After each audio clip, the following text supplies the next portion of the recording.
Savez-vous où et par qui la toute première autoroute a été construite? Aujourd'hui, nous plongeons dans l'histoire fascinante de cette invention qui a révolutionné nos déplacements. Contrairement à ce que l'on pourrait croire, l'autoroute moderne n'a pas été inventée aux États-Unis, mais en Allemagne, au début du XXe siècle.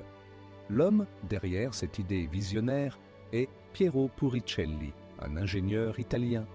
En 1921, il a conçu la première route exclusivement réservée aux automobiles, sans intersection ni passage à niveau. Cette route, appelée l'Autostrada dei Laghi, reliait Milan au lac du nord de l'Italie.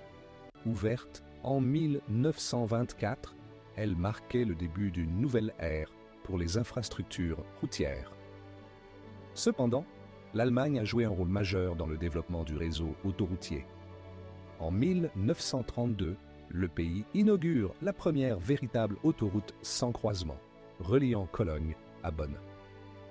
Mais c'est sous le régime nazi, avec Adolf Hitler, que les Autobahnen se sont massivement développées, dans le cadre d'un programme visant à moderniser le pays et créer des emplois.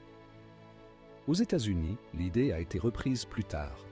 Dans les années 1950, sous l'impulsion du président Dwight Eisenhower, un vaste réseau autoroutier est mis en place, inspiré du modèle allemand.